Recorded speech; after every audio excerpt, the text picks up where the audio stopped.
My background is electrical engineering, but I'm a software engineer for Medtronic. So what I do there is I'm a firmware engineer. I work with between the operating system and the sensors. So I'm a huge fan of being able to grab data and turn it into something meaningful, and then making sure that we can make high-level decisions on other stuff. So Medtronic's a medical surgery technology company, and we do a lot of different types of electronics, from pacemakers to other things. I currently work on a product where we do nerve integrity monitoring. So during surgery, we can keep track of a nerve and make sure that during surgery the doctor doesn't cut it or damage the nerve. We do real-time monitoring of these nerves by putting a signal, measuring the signal, and doing analysis and being like, hey, the nerve's healthy, or hey, the nerve's bad, watch out, back off. And so the doctors use these as a preventative measure to prevent accidents during surgery. This is Alejandro, a Medtronic engineer who spends all of his spare time mentoring middle and high school students on how to program robots.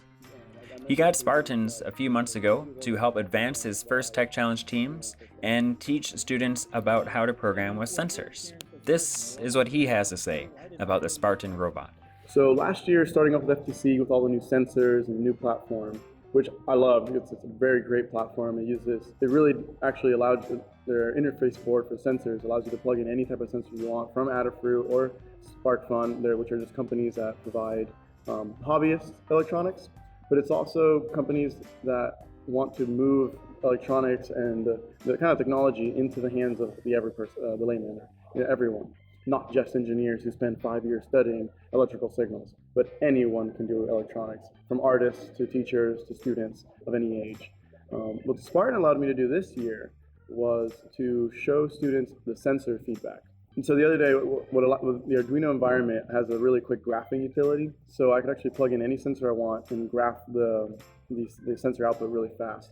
So what this allowed was that in real time I can show with the student what these sensors actually do. So if I have an optical distance sensor, I can put my hand in front of it and move it back and forth, and the student can see how the wave is noisy, and then it goes up, and then it balances out. And so where should you put your threshold to make a decision? So I have all this data coming in at a certain speed, a certain rate, and how do I make the robot follow left or follow right? How do I find the white line on a black mat or something? How does a button press look like, on or off? And other sensors like that. It's super fast. Putting it all together you only need one Allen wrench, and the rest of it you can put it up together by hand. Wiring's really easy and well thought of. Even the interface connector boards, it shows you where black and ground needs to be connected, so you connect it properly.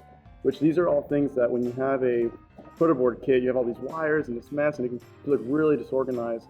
But when you do those types of things, you really create accidents. You burn out your sensors. So if you have a $40 sensor or a $20 sensor and you plugged it in backwards and you killed it, well, now you're stuck. Now you're less motivated to keep going. Now you could have been with a student who was really engaged, really excited, and because of that mistake, now you have to wait till tomorrow or next week or 2 weeks, and now you're putting it off instead of allowing the student to just continue on like crazy. As soon as you put this into the kids' hands, they just want to go crazy with it. They want to program everything, hand following, line following. They want the thing to fly, and then they just want to go want to explore. First, in robotics and programming, always seem like a niche. Everyone thinks that programming in robots is just for programmers and robots, people who like that stuff. But that's so far from the truth. Like, all of this applies to every type of system, industry, every type of organization, from biology to chemistry to doctors to teachers. They're all system-based approaches. And I know it sounds kind of complex, but really what it is this is a tool to allow you to do anything you want in the future. Any company you go work for, you're gonna have to work with a team. Any company you go for, you're gonna have to set a goal and make a date and timeline of how to get to that goal and what resources and people you need to manage to accomplish that goal. This robotics platform, or any of these programs with robots and just people that want to learn, is how do you face a difficult challenge or a difficult goal and break it up into smaller steps with a team and stay positive while moving forward. And that's really what this is just a fundamental tool to teach concepts and a state of mind. The engineering mind is not just people who study to become engineers. The engineering mind is to be kind of human. You want to create things. When I see an artist, I think of them as an engineer. They spend so much time with their tools and their resources, and they make it into something beautiful. Same thing with engineering. Same thing with programming. And that's really why I love this program. it allows kids to see past the robot.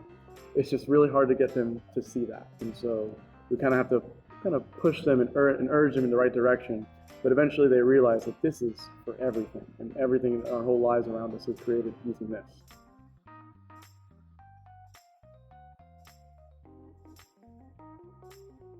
Normally, we're recording.